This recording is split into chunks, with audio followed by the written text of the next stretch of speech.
Bismillahirrahmanirrahim. Good. Belum.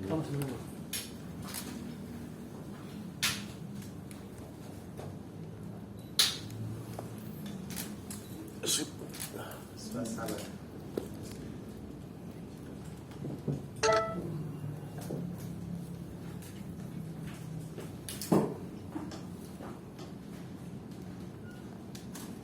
Ini teman-teman semua dokter yang membersamai saya. Iya dong. Yuk. Oke, sebelumnya selamat Pak Ustadz dan Kak Indri Ya, Mbak. atas kelahiran baby kembarnya nih. Alhamdulillah. Mungkin bisa diceritakan nih pada saat proses melahirkannya seperti apa nih Pak Ustadz, Kak Indri? Iya, karena memang ini sesar pertama kali ya. Karena anak pertama kedua semua jalurnya normal. Yang nervous pertama itu istri. Karena dia baca-baca di artikel, di berita-berita tentang sesar plus minusnya itu kan ada. Sebenarnya aku berusaha untuk normal. Ya dokter Anggi ya. Karena kan kenapa mau normal? Aku pengen anak banyak. Kalau bisa sih tiap tahun lagi gitu ya. Maunya seperti itu. Tapi kan kalau sesar mesti berjarak. Saya bilang sama dokter, kemungkinan normal bisa nggak dok untuk bayi kembar? Bisa. Tapi dengan syarat dan ketentuan yang sudah ada. Jadi mendekati lahiran biasanya salah satu kepala bayi dari duanya itu yang satu sudah di bawah. Itu kemungkinan sangat bisa. Tapi hingga kontraksi menjelang hari lahiran itu masih kepalanya nggak di bawah. Ya, jadi terpaksa memang sesar. Ya saya harus ikuti saran dokter karena di sini tidak memaksa untuk sesar. Selama normal itu bisa akan terus diupayakan normal. Tapi memang sudah dialog sama dokter ini nggak bisa. Sementara kontraksinya terus terjadi. Ini harus cepat dikeluarkan. Alhamdulillah masih orang operasi ya. Gimana perasaanmu seorang operasi? Nangis dulu di tempat ganti baju. Iya. Karena apa namanya? Mungkin karena terlalu banyak searching kali ya. Itu kekurangannya itu. Katanya kalau ibu mau melahirkan lagi hamil tuh jangan suka searching deh, nanti bakalan stres gitu.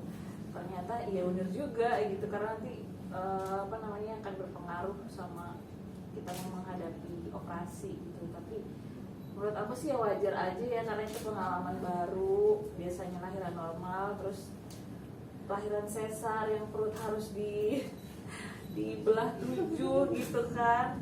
Ya pikiran pasti kacau lah. Tapi ada yang unik lah teman-teman. Biasanya kan masuk orang operasi itu dokternya Emang pernah operasi? biasanya kalau nonton di TV kan gitu Tapi pas masuk ruang operasi kemarin, enggak ya dok, santai itu ngobrol-ngobrol biasa, cerita-cerita biasa, kayak nggak ada operasi gitu antar dokter. Gimana kemarin? Malah cerita Dalam hati pribadi. Memang begini ngobrol ya di ruang operasi. Kok nggak ada suasana tegang? Atau memang itu salah satu tips biar tidak menciptakan ketegangan pada kami? Karena dokter juga ngobrol biasa aja. Paling nanti Bu Indri santai ya, nggak sakit kok. Paling seperti digoncang-goncang aja, nah gitu kan. Jadi support itu yang betul-betul bikin istri lebih tenang. Lebih-lebih yang lebih menenangkan itu karena ada suaminya di sisinya, gitu ya. Jadi saya harus cancel pekerjaan karena kemarin saya berada di Pulau Sebatik, pulau terpencil yang di Kaltara, harus 2 speedboat ke sana karena memang sudah emergency harus pulang, saya mesti pulang. Tiba malam, besok paginya sudah masuk ruang operasi sesar. Ustadz bisa jelas nama dari baby dan ukuran berat badan mereka masing-masing apa? Kalau ukuran berat memang rata-rata bayi kami itu tidak seperti bayi kembar pada umumnya, ya dok ya. Alhamdulillah. Dokter Ali ini biasanya bayi kembar itu rata-rata kalau tidak prematur di bawah 3. Nah kita ini yang Alif itu 3,3, yang Ali 3,2. Jadi memang seperti 2 bayi normal yang berada di rahim istri. Kebayang gak sih dengan normal bayi yang betul-betul beratnya bagus? Jadi 2. baru 36 minggu. Kalau kita pertahankan sampai 30 bisa lebih. Nah secara berat itu bagus ya dokter Anggi ya. Jadi nggak masalah. Jadi secara berat Masya Allah bagus. Kemudian nama memang jauh-jauh sebelumnya sudah dipersiapkan. Ada kejadian yang amazing. Makanya tidak ada yang bisa melawan kun fayakun Allah ya. Innama amruhu idza arada syai'an ay yaqula lahu kun fayakun. Sesuatu yang gaib itu harus melibatkan Allah. Setiap keputusan di mana Allah berperan di dalamnya itu harus melibatkan Allah. Jadi kita ada 8 embrio teman-teman. Tumben ya dok, biasanya sedikit ya. Kalau mau proses bayi tabung kita ada 8 embrio. 4 embrio itu PGTA. Karena kami ingin anak cowok betul-betul dipisah. Namun ada 3 cowok mozaik ya dok ya. Tinggi. Jadi nggak bagus untuk ditanamkan, resikonya akan keguguran. Sedih sih. Yang berhasil cewek. Cewek lagi. Enggak deh lagi. Dok, itu jangan ditanam dulu dengan cewek, disimpan aja dulu buat tabungan kami berdua. Masih ada 4 lagi teman-teman. Terus 4 lagi gimana? PGTA. Enggak deh. Enggak usah PGTA. Ketika dimasukkan ke dalam rahim, itu betul-betul kuasanya Allah. Karena memang proses itu sudah diceritakan oleh Al-Quran kan. Walaqad khalaqnal insana min sulalatin min tin. Kalian tercipta dari saripati tanah. Thumma ja'alnahu nutfatan fi qararin makin. Dari tanah diproses menjadi nutfah, sperma yang disimpan di rahim yang kokoh. Fa khalaqnan nutfata 'alaqah. Dari sperma akan menjadi alaqah, segumpal darah. Fa khalaqnal 'alaqata mudghah. Dari segumpal darah menjadi segumpal daging. Fa khalaqnal mudghata idhama. Dari segumpal daging ditutup dengan tulang. Fakasawunal idoma lahma. Dari tulang ditutup lagi dengan daging. Oh Masya Allah. Berarti saya yakin untuk masuk ke perut harus betul-betul melibatkan Allah 100%. Makanya ketika ditawarin PGTA, mau lihat cewek apa cowok? Enggak ada. Masukin aja yang udah terang ya. Gak apa-apa, masukin aja dok. Kalau cewek dan cowok nanti diberi kita terima. Tapi tetap berharap cowok. Nah sudah dimasukin udah. Kita tinggal berdoa dong teman-teman. Karena kita tidak pakai teknologi lagi untuk melihat cewek atau cowok. Saya pasrah betul kepada Allah. Tapi saya berharap, ya Allah cowok ya Allah, cowok dong ya Allah. Nanti istri bilang, kalau cewek lagi, ya gak apa-apa. Kan masih ada berikutnya. Kalau cewek lagi gak apa-apa. Ya sudah kita berdoa aja sampai nanti. Yang penting sehat. Tapi secara mitos, memang istri sudah tingkahnya mulai aneh. Baju-baju saya dipakai mulai dari celana, jaket, kaos. Ini mitos gak sih katanya? Kayaknya cowok deh. Oh iya kali ya deh. Karena kita berharapnya melalui doa aja. Kayaknya cewek cowok deh. Ya sudahlah. Tapi kalau aku yakin cowok-cowok. Kata istri, alah kamu salah mulu. Ya sudah, kali ini Allah tidak akan bikin saya salah. Menang. Terus ya sudah. Akhirnya WSG lagi ya. Yang terdeteksi satu cowok. Alhamdulillah cowok. Nah tapi masih betul-betul perkiraan kayaknya ini cewek cowok deh. Enggak, cowok. Nah, sudah keputusan semakin lama alhamdulillah positif. Cowok-cowok, wah menang dong saya. Masya Allah. Tidak melalui PGTA, tapi betul-betul Allah kasih kuasa. Artinya apa teman-teman? Alladzina yu'minuna bil ghaib. Kekuasaan Tuhan Allah itu betul-betul harus menjadi pusat perhatian kita sebagai hamba yang dhaif. Secanggih-canggih apapun ciptaan manusia, tetap Allah yang Maha tahu. Nah di situ saya belajar. Nah yang kedua, kemarin operasinya agak kebang-kebis juga karena kami tidak melakukan veto ya. Oh iya, screening veto ya. Screening veto. Jadi screening veto itu harusnya wajib dilakukan untuk untuk melihat kelengkapan organ, apakah ada yang cacat atau tidak. Si dokter Anggi bilang, ayo dong sekali aja. Lagi-lagi saya, enggak usah lagi. Udah takut kayak PGTA. Enggak usah deh, udah biar. Enggak usah scanning organ, biarin aja. Saya yakin kepada Allah, apapun yang diberi, insya Allah kita akan terima. Dokter Anggi bilang gini, ayo dong sekali aja. Karena ruang operasi pun kembang kempis teman-teman. Karena kan ini bayi tabung ya. Jadi bukan hasil dari alami kan, betul bayi tabung. Jadi prosesnya pun harus betul-betul detail, termasuk yang scanning organ itu. Jadi ingin melihat betul-betul kelengkapan jarinya, jantungnya, parunya, semua. Saya nggak mau.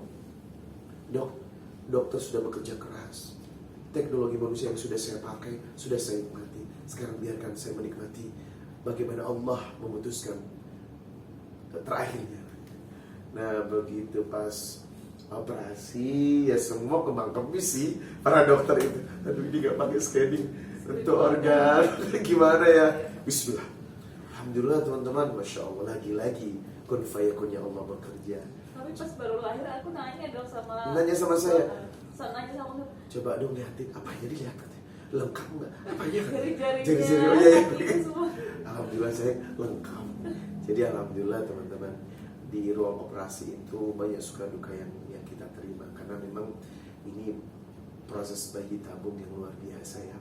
Tetapi amazingnya lagi, seperti bukan bayi tabung, seperti betul-betul bayi normal yang memang ada dalam tubuh istri saya yang Masya Allah, pokoknya ada banyak kejutan-kejutan yang Allah berikan kepada kami. Ustadz, izin bertanya berkaitan tentang ini kan pengantinnya setelah 8 tahun ingin mempunyai anak laki-laki. Iya, betul. Nah, setelah Ya. itu tingginya 47 dan 49 dari Ali Muhammad Arsyah dengan Ali Muhammad Arsyah. Betul. Nah, mungkin bisa diceritakan sebelum perannya juga kan ada juga sakit pinggang dari Iya. kakak, yang mungkin boleh diceritain sedikit.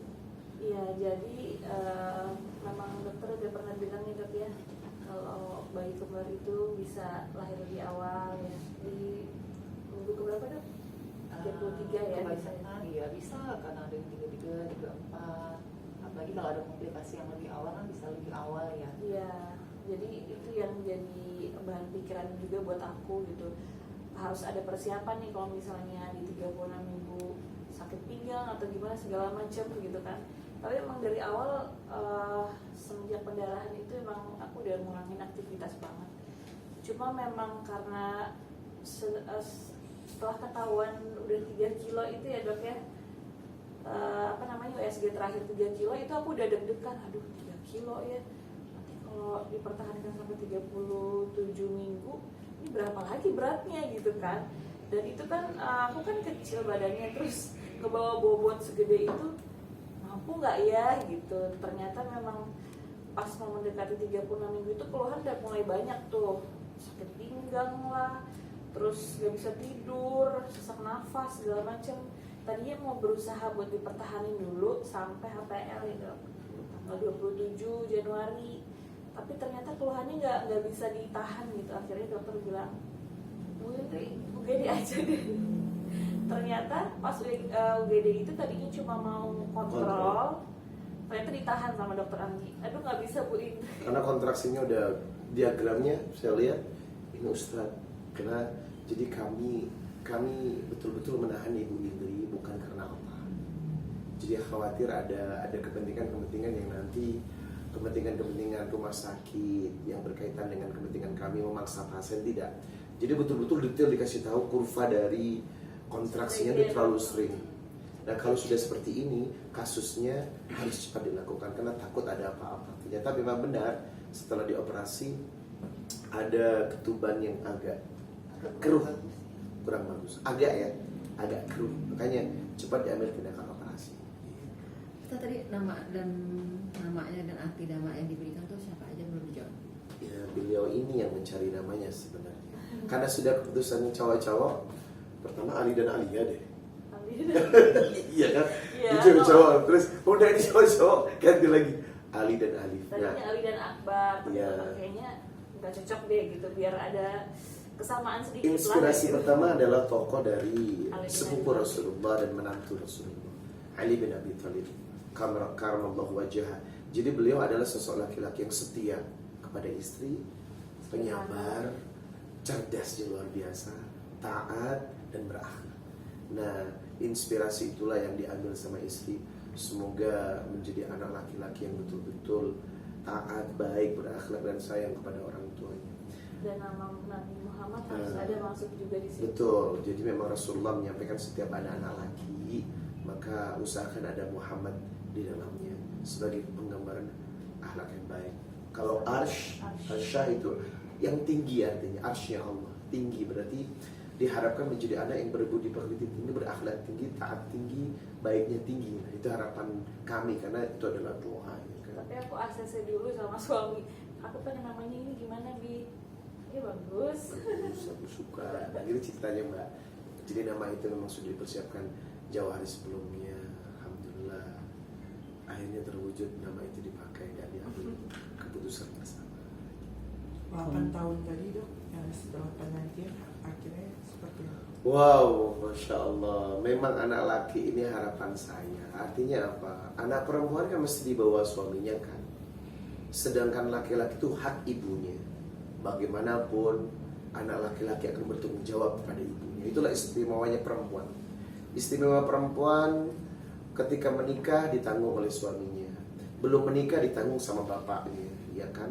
Ketika menjadi ibu ditanggung oleh anak-anaknya. Istimewa banget perempuan dalam Islam.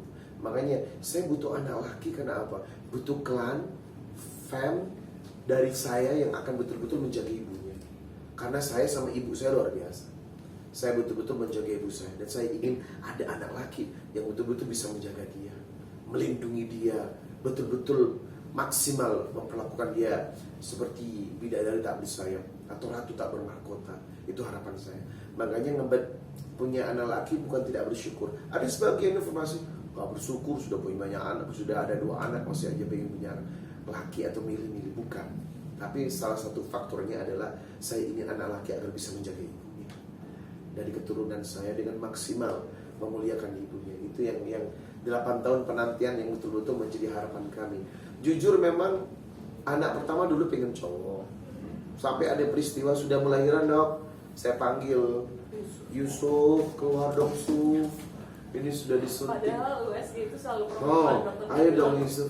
Ustaz ini perempuan bisa aja berubah laki. Nah, gitu. Ada pemaksaan dari saya. Jadi pengen tapi perempuan. Yang kedua pun berharap laki. Tapi yang kedua harus ada slow motion.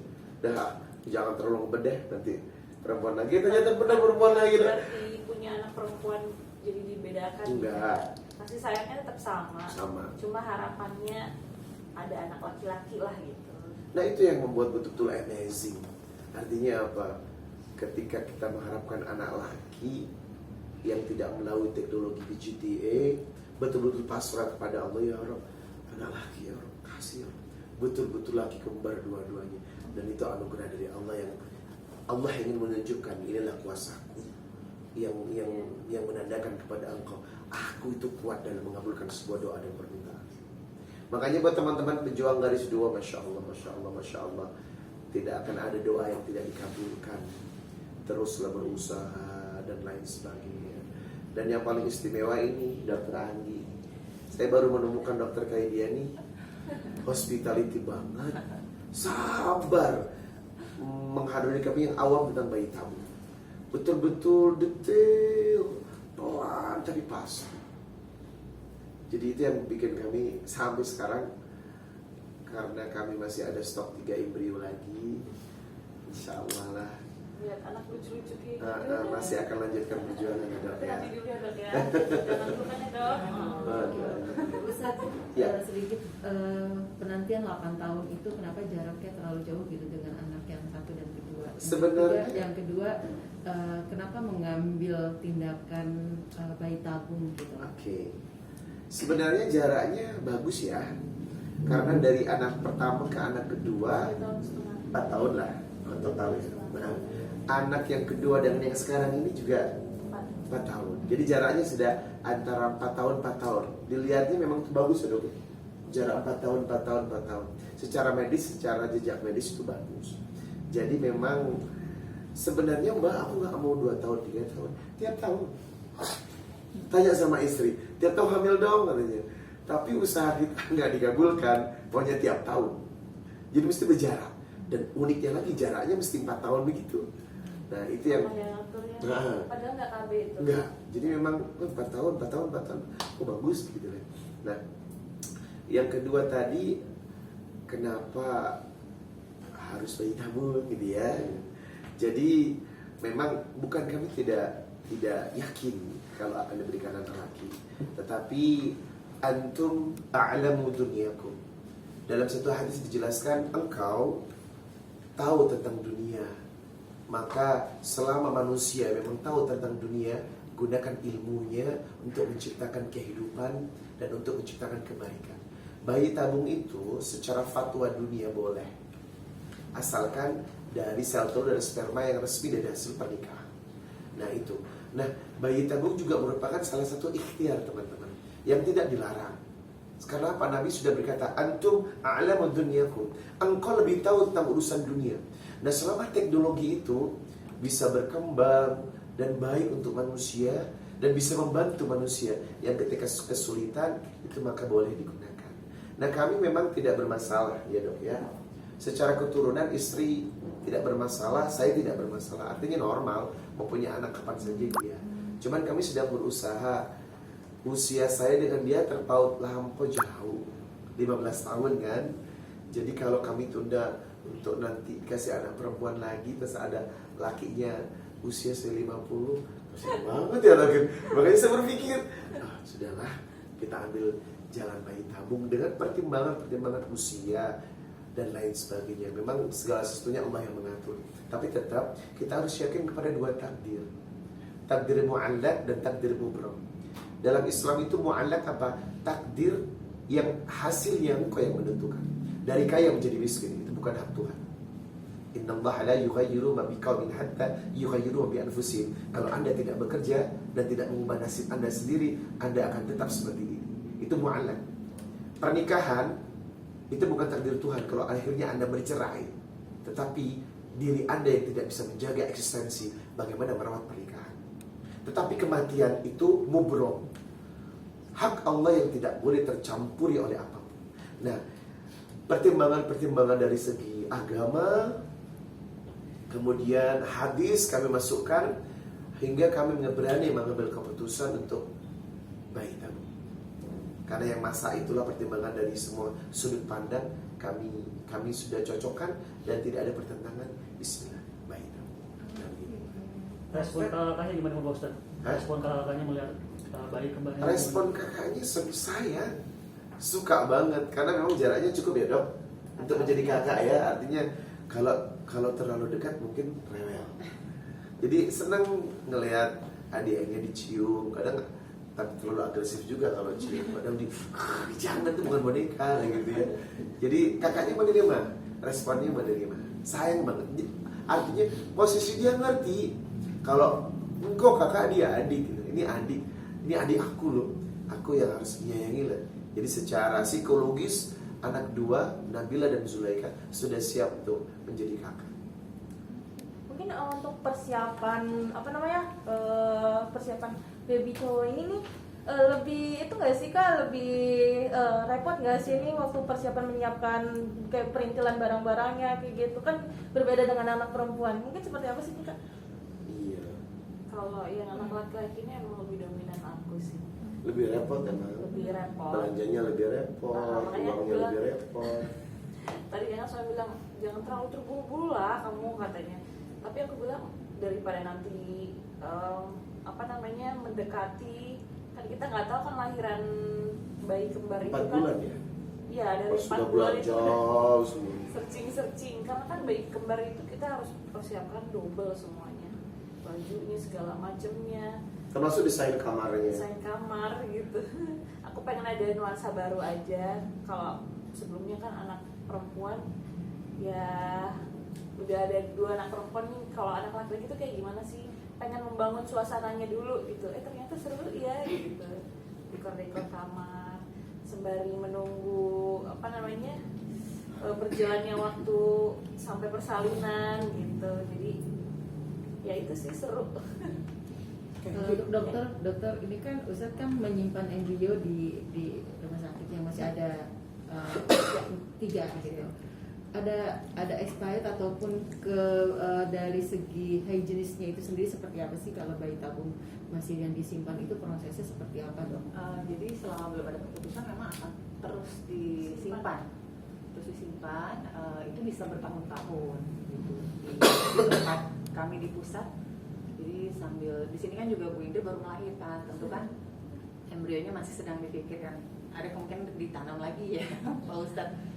Ya selama belum ada keputusan akan tetap disimpan dan kondisinya baik selama ini. Nggak ada expired itu? Bertahun-tahun, kurang lebih setahu saya sampai kurang lebih 7 tahun. 7 tahun Mbak. Mungkin di tiap center bisa berbeda ya.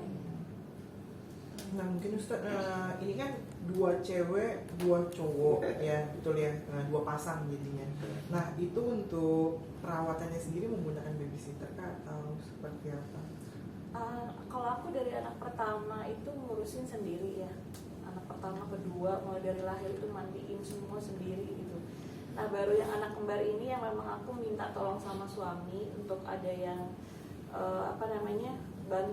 bantu ya, bukan mengasuh gitu, membantu untuk menjaga yang kakaknya yang masih toddler itu yang nomor 2, sama yang bantu aku untuk ngasuh si kembar ini gitu kan. Jangan sampai akunya jet lag jadi aku nggak bisa ngasuh yang anak 2 ini gitu kan. Jadi tetap mereka hanya membantu aja. Ini komitmen kami berdua. Al-ummu al-madrasatul ula. Sekolah pertama itu adalah ibu. Ibu itu mengeluarkan 5 air yang dikorbankan untuk keluarganya, terutama untuk anaknya. Yang pertama adalah air ketuban, yang kedua itu adalah air darah, yang ketiga itu adalah air susu, yang keempat itu adalah air keringat, yang kelima itu adalah air mata.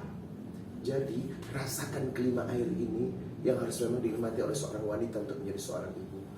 Pola asuh saya tidak akan izinkan untuk orang lain. Permata saja, intan berlian, kamu simpan di tempat yang khusus dan tidak dititipkan kepada orang lain. Anak lebih dari itu. Jadi dari awal komitmen saya, tidak akan pola asuh diserahkan kepada babysitter. Nah, sekarang ada babysitter tapi bukan mengasuh ya, membantu. Artinya kerepotan-kerepotan yang ketika dia handle tidak bisa sendiri akan dibantu. Tapi kalau untuk mengasuh enggak banget dan enggak mau saya. Karena apa? Dia seorang ibu. Seorang ibu harus merasakan bagaimana membesarkan anaknya. Inilah yang membuat dirimu berharga di hadapan Allah karena perjuangan dalam membesarkan anak. Makanya ini yang saya tanamkan dari awal. Jangan manja. Anak lahir mandiin sendiri. Mandiin sendiri. Suapin sendiri. Bikin ramuan sendiri. Bukan kasihan loh istrinya. Bukan. Loh aku kasihan, aku bantu. Begadang bergantian sayangnya. Saya pulang ceramah aku bergadang. Tetapi untuk menjadi seorang ibu kamu harus bisa, karena perjuangan itulah yang kamu harus dirasakan setiap wanita. Mungkin amalan Ustaz, netizen ada yang nanyain untuk biar dapet cowok itu seperti apa?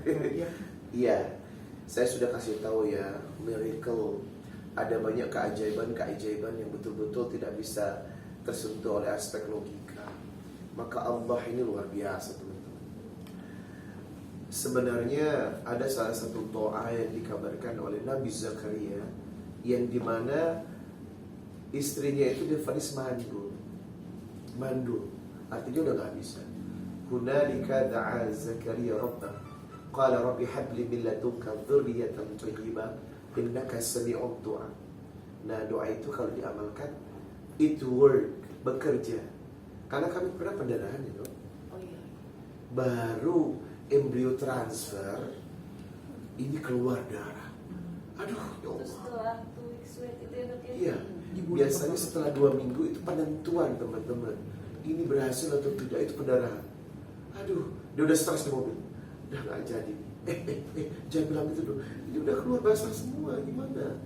Saya pegang tangannya, saya baca doa itu. Hunalika da'a Zakaria rabbah. Qala rabbi habli min ladunka dzurriyyatan thayyibah innaka sami'ud du'a.